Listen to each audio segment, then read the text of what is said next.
कोई भी जिंदा नहीं बच पाया था इस 3 मीटर लंबी लकड़ी के रास्ते से, क्योंकि इसके नीचे लगे उपकरण जैसे ही वजन महसूस करते तुरंत जाल शुरू हो जाता। इस जगह से गुजरने के लिए आपको रास्ते के अंत में लगे बटन को दबाना होता। गुफा में छिपे खजाने को हासिल करने के लिए स्थानीय लोग अपनी पूरी ताकत लगा चुके थे, लेकिन कोई भी पहली बाधा को पार नहीं कर पाया। हालांकि दा विंची के लिए यह बिल्कुल मुश्किल नहीं था। उसने कुछ पल देखने के बाद ही इसका हल निकाल लिया। उसने कागज निकाला, गहन सोच के बाद एक इंजीनियरिंग चित्र बनाया और फिर मौजूद सामग्री से उसे बनाना शुरू कर दिया। पलक झपकते ही दुनिया की पहली बिना इंजन की गाड़ी तैयार हो गई। अब बस ट्रिगर दबाना था और गाड़ी आसानी से आगे बढ़ सकती थी। सब कुछ व्यवस्थित ढंग से चल रहा था, लेकिन अगले ही पल एक अनहोनी हो गई। ढलान की वजह से गाड़ी आगे नहीं बढ़ पाई। दा विंची ने बिना घबराए रस्सी से बांस को ऊंचा किया और आसानी से ऊपर के बटन को छू लिया। इस तरह सभी पहली परीक्षा से गुजर गए, लेकिन जैसे ही वे आगे बढ़े उनके सामने एक संकरा रास्ता आया जिसके बगल में हजारों फीट गहरी खाई थी। दा विंची ने जब उस रास्ते पर कदम रखा तो देखा कि सामने के दरवाजे पर कई ताले थे। उसे तुरंत समझ आया कि स्थानीय रानी की चाबी ही इस पहेली का जवाब है। उसने चाबी डाली और घुमाई, लेकिन पत्थर की दीवार से पानी रिसने लगा और नीचे का पत्थर पीछे खिसकने लगा। इस भयानक दृश्य को देखकर दा विंची को एहसास हुआ कि उसने गलत ताला चुना।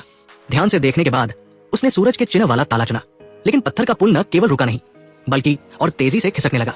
संकट के समय उसे पता चला कि तालों पर लिखी संख्याएं अभाज्य थी और उनका योग बताता था कि एक और छिपा ताला होना चाहिए। आखिरी मौके पर दा विंची ने पुल के पीछे की ओर हाथ डाला और छिपे ताले को ढूंढ निकाला।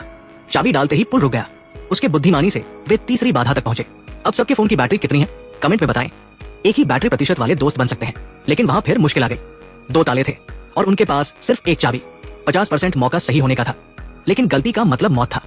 दा विंची सोच ही रहा था कि एक साथी ने चाबी छीन ली। वो पेशे से तालासाज था और उसने चाबी को देखते ही समझ लिया कि ये 2 चाबियों का मिश्रण है। दोनों चाबियां तालों में डाली, लेकिन दरवाजा नहीं खुला। ये अजीब स्थिति देखकर दा विंची परेशान हुआ। कई कोशिशों के बाद भी कुछ नहीं बदला। तभी पीछे से आने वाली रोशनी में कुछ असामान्य दिखा। दा विंची को एक साहसिक विचार आया। रोशनी पत्थर के छेद से फैल रही थी, जो स्थानीय लोगों के सूरज की सीधी रोशनी के सिद्धांत से मेल नहीं खाती थी। उसने निष्कर्ष निकाला कि सूरज की सीधी रोशनी में चाबी घुमाने से ही दरवाजा खुलेगा। उसने सूरज की रोशनी का इंतजार किया और चाबी घुमाई। दरवाजा धीरे धीरे खुला और वे तीसरी बाधा पार कर गए, लेकिन जैसे ही वे रुके दरवाजा फिर बंद हो गया। इसका मतलब था कि चाबी को लगातार घुमाते रहना होगा। मजबूरी में उन्होंने 2 साथियों को वहां छोड़ा और दा विंची की टीम आगे बढ़ी। जल्द ही वे एक छोटी गुफा में पहुंचे जहां से रोशनी दिख रही थी। रास्ते के अंत में वे पहाड़ की कमर पर थे, जहां नीचे भयानक गहराई थी। बिना पंखों के भागना असंभव था, लेकिन ये दा विंची को रोक नहीं सका। स्थानीय लोगों के पीछा करने से पहले उसने पैराशूट बना लिया। सभी ने छलांग लगाई और इस खतरनाक जगह से बच निकले।